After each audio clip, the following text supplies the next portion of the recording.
coast of Florida, where he'll be. Any day now, Capcom. Roger that, Freedom 7. 7, we're gonna have to bleed off some of the pressure and Fix your little problem and light this candle. running one more long status check. Sure is returning to normal. Stand by. Temperature. Move the final countdown sequence. We're at T-minus 10. Sequence. Roger that. 7.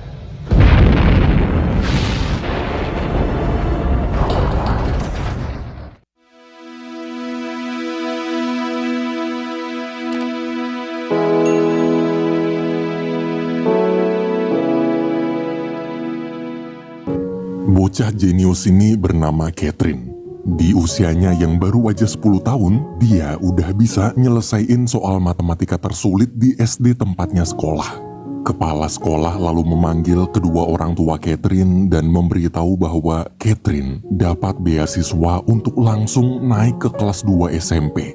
Tak hanya itu, Catherine juga dimasukkan ke SMP terbaik khusus orang kulit hitam. Yap, kita semua tahu tahun 1926 rasisme di Amerika masih parah banget. Seluruh fasilitas umum dibedakan berdasarkan warna kulit mereka. Kayak toilet, rumah sakit, sekolah, bahkan wastafel tempat cuci tangan orang aja, orang kulit hitam dan orang kulit putih harus pisah. Kepala sekolah serta para guru benar-benar bangga dengan kepintaran Catherine. Mereka yakin saat besar nanti Catherine pasti menjadi orang hebat dan membuktikan kalau orang kulit hitam berhak diperlakukan setara. 35 tahun kemudian, kini Catherine telah dewasa. Siang itu, mobil yang dia kendarai bersama kedua temannya yaitu Dorothy dan Mary mogok padahal mereka harus buru-buru berangkat kerja. Mereka bertiga ini kerja di kantor NASA atau Lembaga Antariksa Amerika Serikat sebagai juru hitung. Di tengah kebingungan, tiba-tiba polisi datang.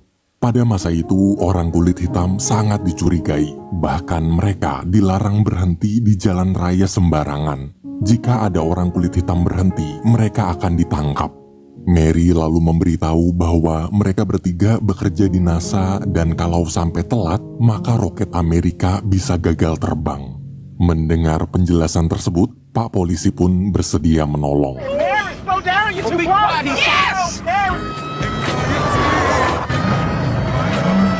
It's a God-ordained miracle down the highway in Hampton, Virginia. Well, I'll tell you where to begin. I'm riding the bus. And tomorrow...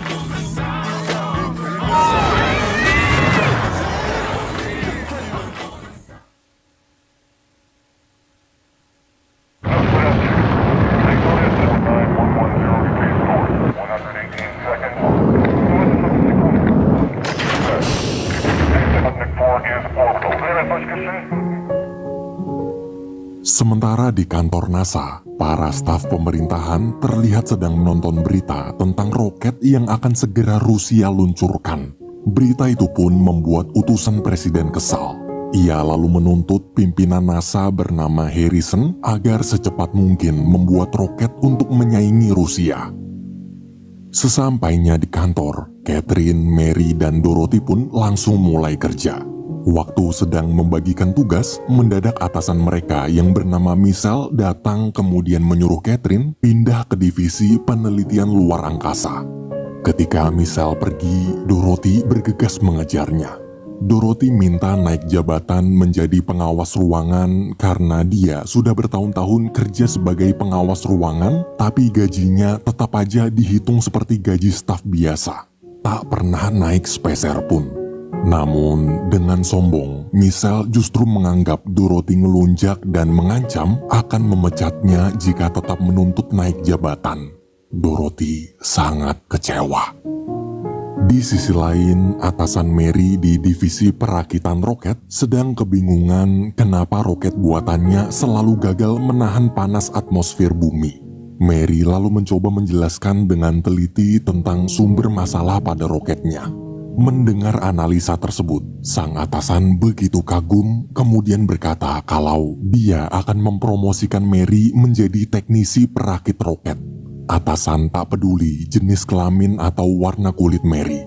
Di situasi genting seperti sekarang ini, dia hanya butuh orang-orang ahli demi memenangkan persaingan melawan Rusia.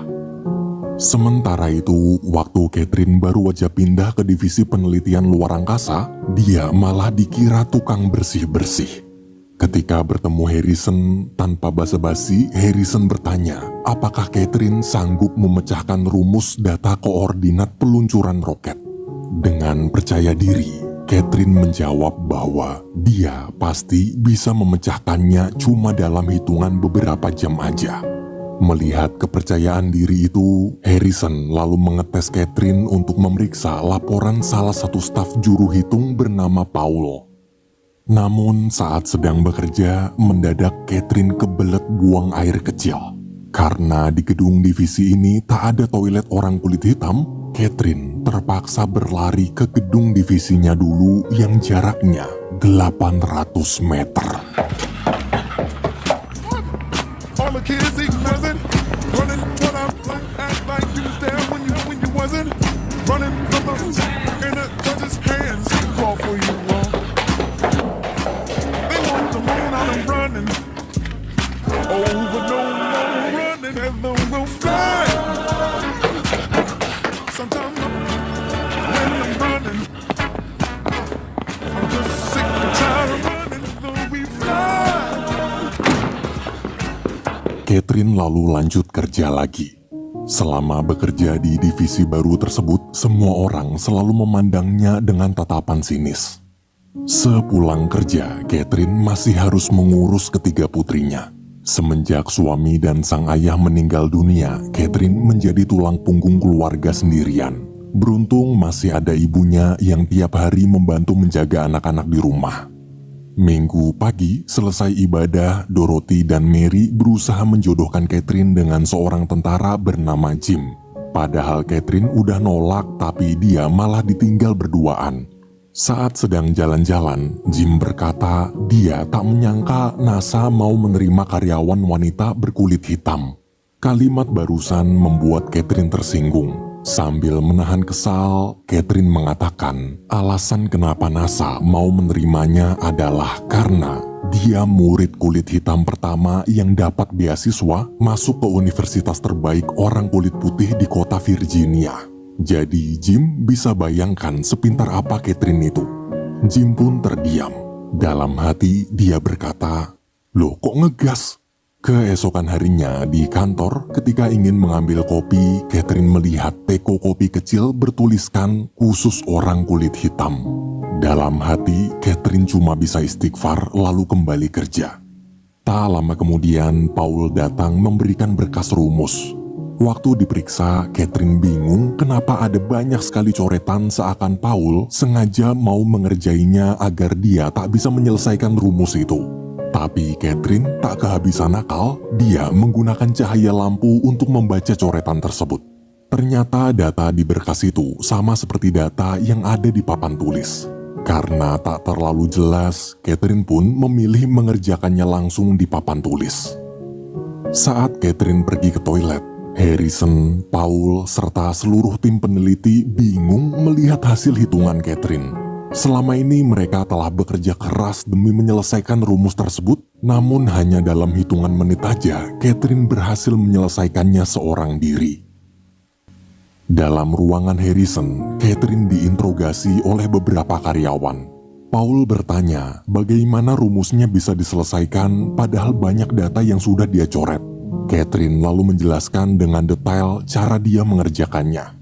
Mendengar itu, Harrison pun menegur Paul dan menyuruh mulai sekarang dia harus memberikan data selengkap mungkin agar proyek ini bisa cepat terselesaikan. Waktu Catherine, Dorothy, serta Mary sedang istirahat, Michelle datang menghampiri mereka. Dia bertanya apakah benar kabar tentang Mary yang ingin dipromosikan menjadi teknisi perakitan roket. Michelle memberitahu bahwa pengajuan Mary tersebut pasti ditolak karena belum memenuhi satu syarat utama, yaitu Mary bukan lulusan universitas orang kulit putih. Setinggi apapun ilmunya, jika bukan lulusan universitas orang kulit putih, maka tak akan pernah bisa menjadi teknisi di NASA. Meski sakit hati, Mary hanya terdiam tanpa bisa berbuat apa-apa. Beberapa hari berlalu, suatu siang terlihat Dorothy sedang mengajak kedua anaknya pergi ke perpustakaan kota. Tapi pas lagi asik milih buku, Dorothy ditegur seorang wanita. Wanita itu mengusirnya sambil bilang kalau perpustakaan ini bukanlah tempat untuk orang kulit hitam. Setelah pergi di dalam bis, Dorothy mengeluarkan sebuah buku yang diam-diam dia ambil dari perpustakaan tadi. Dorothy menasehati kedua anaknya jika saat besar nanti ingin dihormati, maka mereka harus pintar. Suatu malam, Dorothy mengadakan pesta di rumahnya. Di sana Catherine ketemu Jim lagi. Jim berusaha meminta maaf bila ucapannya di pertemuan pertama membuat Catherine terluka. Ia lalu mengajak Catherine berdansa romantis demi menebus kesalahannya. Ketulusan hati Jim itu pun membuat Catherine luluh. Tapi di tengah dansa, tiba-tiba terdengar berita radio yang mengabarkan bahwa Rusia telah berhasil meluncurkan roket dan berhasil menjelajahi planet satu putaran penuh. Seketika suasana menjadi hening. Pagi hari di kantor, Harrison mengumumkan, mulai detik ini semua orang wajib kerja lembur sampai roket yang mereka buat bisa terbang keluar angkasa dengan sukses. Namun hari-hari berlalu, meski semua telah kerja lembur terus-menerus, uji coba roket masih tetap gagal.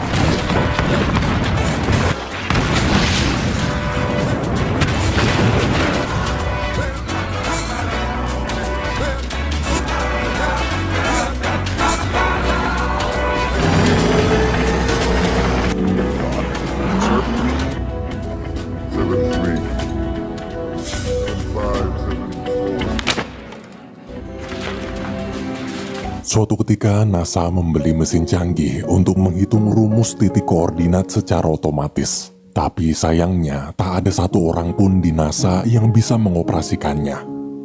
Malam hari saat tahu ada mesin hitung baru, Dorothy diam-diam masuk ke ruang mesin kemudian mempelajari cara kerjanya semalaman penuh. Besoknya, Dorothy menjelaskan dengan adanya mesin baru ini, pekerjaan para juru hitung kulit hitam bisa terancam digantikan. Sementara itu, Mary pergi ke pengadilan untuk mengajukan permohonan agar dia diizinkan masuk kuliah di salah satu universitas orang kulit putih. Setelah dapat jadwal sidang, Mary bergegas kembali ke kantor lalu memberitahu atasannya kalau dia tak mau menyerah. Mary akan berusaha keras masuk ke Universitas Orang Kulit Putih demi menjadi teknisi perakit roket. Beberapa hari kemudian, Harrison bingung kenapa Catherine sering pergi saat jam kerja padahal belum waktunya istirahat.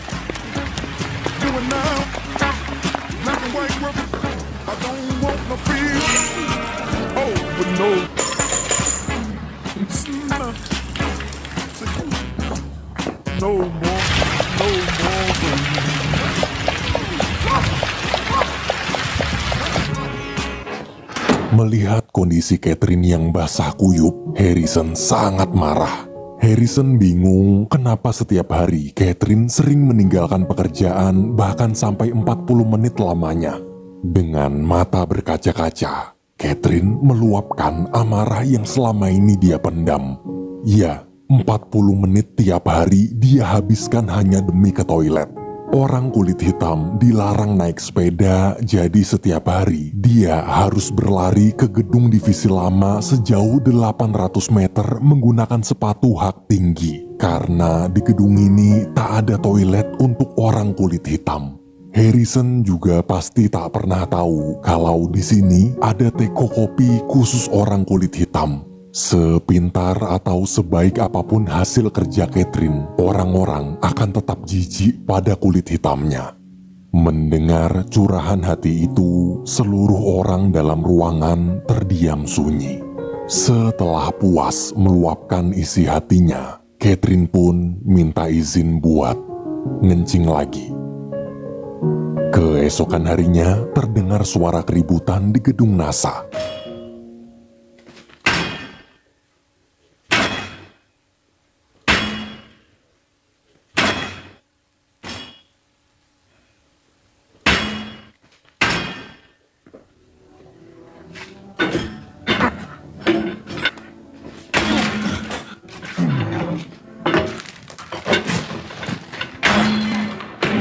Hari itu Harrison menghancurkan papan tanda orang kulit hitam yang terpasang di seluruh toilet dalam gedung-gedung NASA.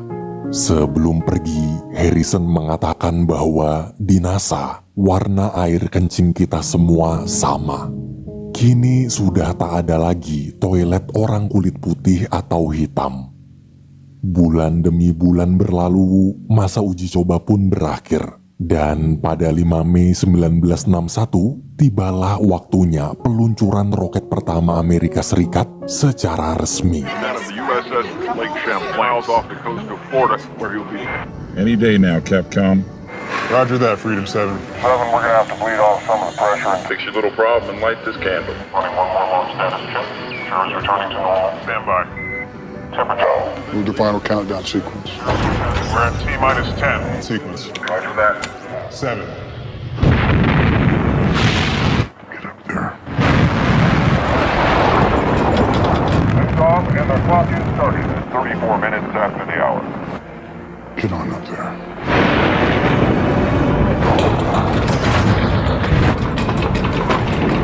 Trajectory is good.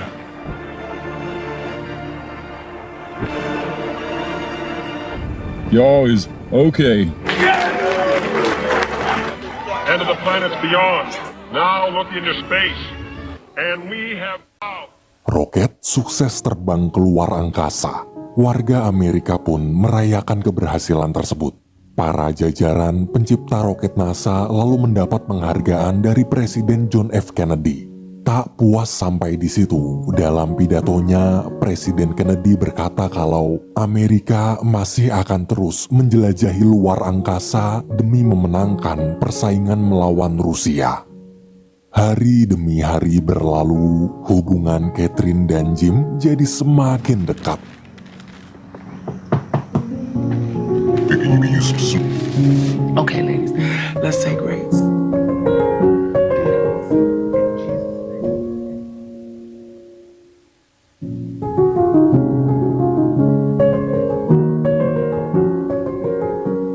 Sementara itu di persidangan terlihat Mary sedang berusaha meyakinkan Pak Hakim. Ia memohon izin masuk ke Universitas Orang Kulit Putih agar bisa menjadi teknisi perempuan pertama di NASA. Mungkin sekarang Mary belum berprestasi apa-apa, tapi dia yakin beberapa tahun ke depan namanya pasti diabadikan sebagai salah satu perempuan terhebat di dunia. Dan di saat itulah nama Pak Hakim juga akan ikut dicatat sebagai hakim pertama yang memberi kesempatan orang kulit hitam untuk kuliah di Universitas Orang Kulit Putih. Cara Mary bernegosiasi barusan membuat Pak Hakim terkesan. Pak Hakim pun memberikannya izin. Di kantor, Catherine meminta izin untuk mengerjakan rumus hitungan proyek peluncuran roket selanjutnya. Meski Paul menentang, namun dilihat dari hasil kerja sebelumnya, Harrison memutuskan percaya pada Catherine. Setelah 47 hari lamanya berada di luar angkasa, astronot yang menerbangkan roket NASA kembali ke bumi. Tapi sayang, waktu mendarat, roket hancur dan tenggelam di laut. Para petinggi pemerintah lagi-lagi kecewa. Akibat kerusakan itu, roket hasil uang pajak masyarakat jadi tenggelam ke dasar laut. Mereka menuntut Harrison untuk menyempurnakan pembuatan roket selanjutnya. Siang hari, Catherine memberikan data hasil perhitungan pada Paul. Tapi Paul menolak sambil memberitahu kalau tadi pagi datanya sudah berubah. Jadi Catherine harus menghitung ulang menggunakan data baru. Catherine pun istighfar lalu meminta Paul untuk mengizinkannya ikut rapat agar dia bisa selalu dapat update data terbaru. Sayangnya Paul tetap menyuruh Catherine menghitung data yang ada aja dan jangan ngelunjak. Keesokan harinya, sama seperti kemarin, hasil hitungan Catherine kembali Paul tolak. Tak lama kemudian Harrison datang. Catherine pun nekat minta izin langsung ke si bos agar boleh ikut rapat. Karena terus-menerus memohon, Harrison akhirnya mengizinkan ikut.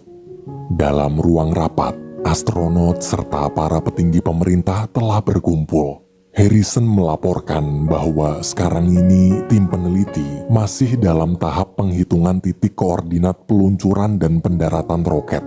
Namun utusan pemerintah tak puas dengan laporan Harrison. Mereka ingin angka yang lebih jelas. Karena kehabisan kata-kata, Harrison terpaksa menyuruh Catherine menghitung dadakan secara langsung di depan semua orang. From where we want is 2,917,370 feet. Upon re-entry, 544 velocity square of 46 at a descent angle. Distance 0.56. Square sine and 32 feet, 372 feet. Distance would be 90 miles. 2,900, 500, 30,000. 77.33, 20 square miles. Semua orang begitu kagum. Rumus sulit yang selama ini tak bisa dipecahkan berhasil Catherine selesaikan hanya dalam hitungan menit. Dengan santuy, Harrison berkata kalau datanya akan selesai beberapa hari lagi. Di sisi lain, setelah sekian lama mempelajari cara kerja mesin hitung otomatis NASA, hari itu Dorothy diam-diam mencoba mengoperasikan mesinnya. Tepat saat mesin menyala, tiba-tiba dua petugas datang. Petugas pun bingung kenapa mesinnya bisa berfungsi padahal tak pernah ada orang yang bisa menyalakannya. Esok hari, Michelle menemui Dorothy kemudian mengabarkan bahwa atasan ingin Dorothy mengoperasikan mesin hitung NASA dan memecat seluruh juru hitung orang kulit hitam lainnya. Ternyata petugas kemarinlah yang melapor ke atasan. Dorothy lalu menjawab kalau dia akan menerima jabatan tersebut dengan syarat semua juru hitung kulit hitam lain juga harus ikut bekerja di sana bersamanya. Mau tak mau, Michelle terpaksa setuju. Ladies.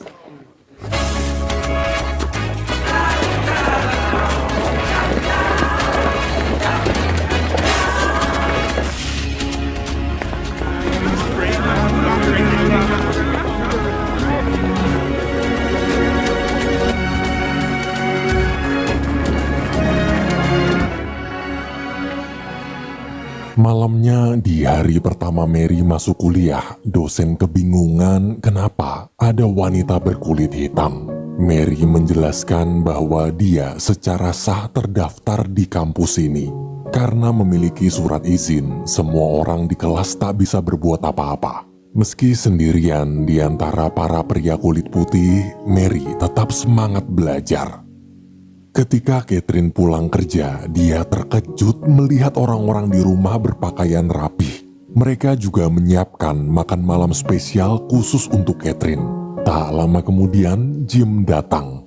Jim berlutut lalu melamar sang pujaan hati. Tak ada yang bisa Catherine lakukan selain menangis bahagia dan menjawab dia bersedia. Namun ada momen bahagia, ada juga momen sedih. Besoknya Harrison memberitahu bahwa dalam waktu dekat ini mesin hitung otomatis NASA telah bisa dioperasikan. Jadi mulai sekarang divisi penelitian luar angkasa sudah tak membutuhkan kepintaran menghitung Catherine lagi. Catherine harus kembali ke divisi lamanya bergabung bersama para juru hitung kulit hitam lain. Catherine pun hanya bisa pasrah menerima keputusan tersebut. Sebelum pergi, Sekretaris Harrison memberikannya kalung mutiara hasil patungan seluruh karyawan di divisi penelitian untuk kenang-kenangan. Beberapa hari kemudian, setelah kembali ke divisi lama, acara pesta pernikahan Catherine pun digelar. Pada tanggal 20 Februari 1962, peluncuran roket kedua Amerika dimulai dan disiarkan di semua stasiun TV serta radio. Kali ini misi Amerika tak hanya terbang keluar angkasa, tapi juga menjelajah mengitari orbit sama seperti yang dilakukan Rusia. Dalam ruang operator, Harrison bertanya pada Paul kenapa data hasil hitungan mesin hari ini berbeda dengan data hasil hitungan mesin kemarin. Harrison lalu menghubungi astronot untuk memberitahu tentang perbedaan data ini. Mendengar kabar barusan, astronot pun meminta agar Harrison buru-buru memanggil Catherine sekarang juga. Astronot percaya pada wanita kulit hitam itu karena dia pernah melihat dengan mata kepalanya sendiri bagaimana Catherine menghitung. Jika setelah dihitung ulang nanti Catherine mengatakan titik koordinatnya akurat, maka dia akan melanjutkan misi. Tapi bila salah, maka misi dibatalkan.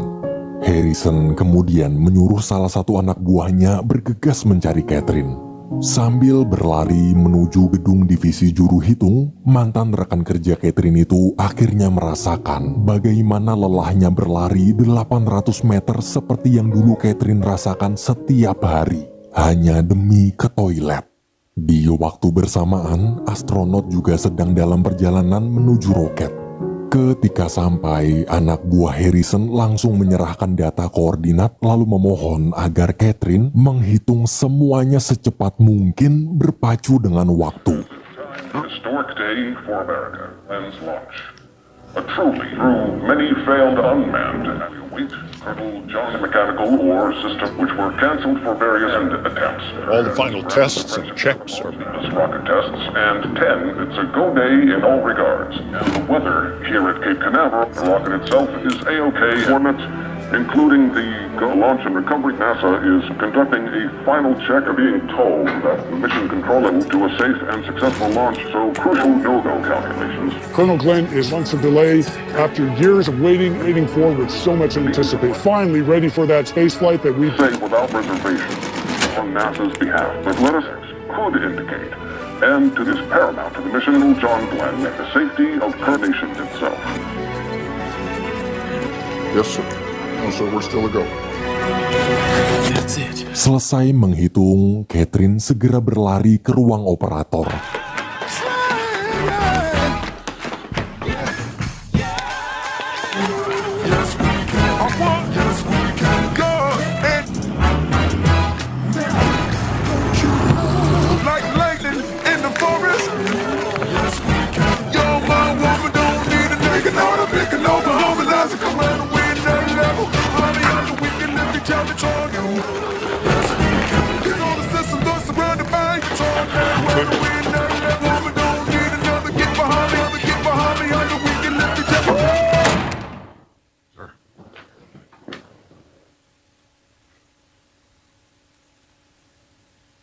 Saat Catherine ingin pergi, tiba-tiba Harrison keluar dan menyuruhnya masuk.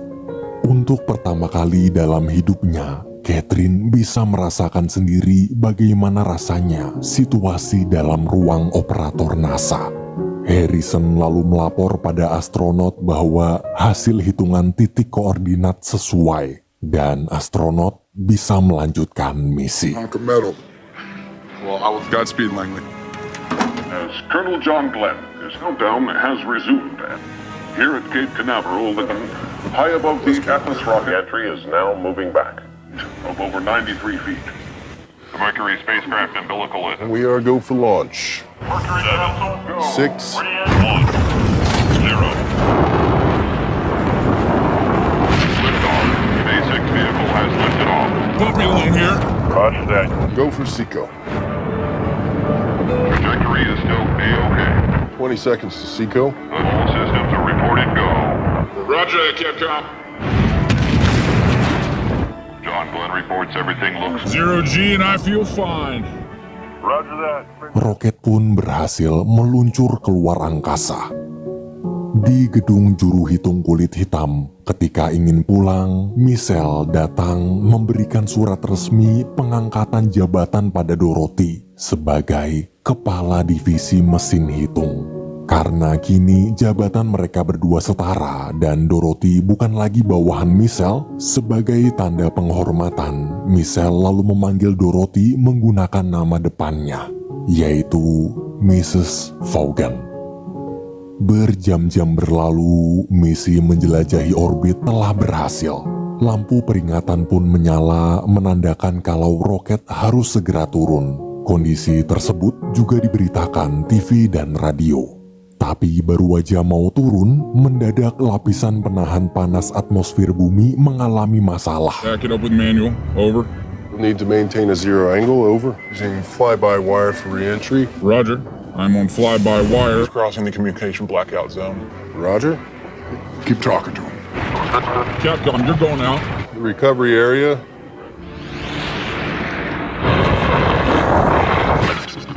Real fireball outside. It's getting a little hot in here.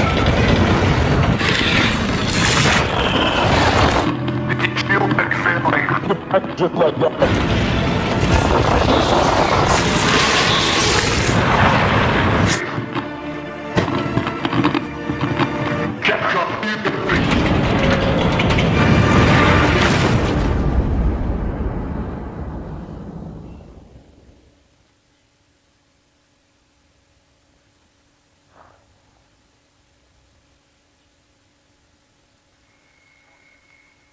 Friendship 7, do you copy?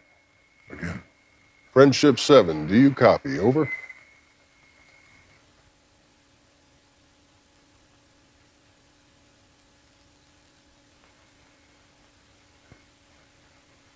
Friendship 7, do you copy? Over.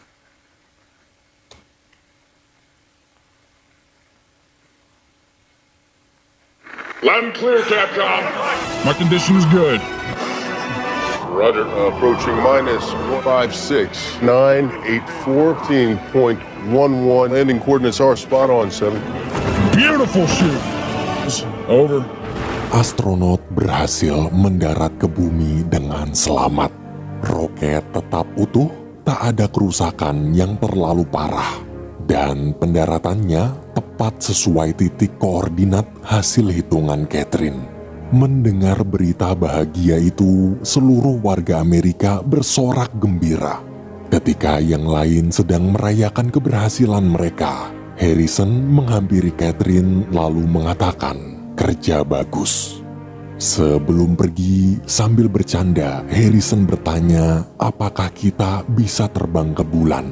Dengan percaya diri, Catherine menjawab, We're already there, sir.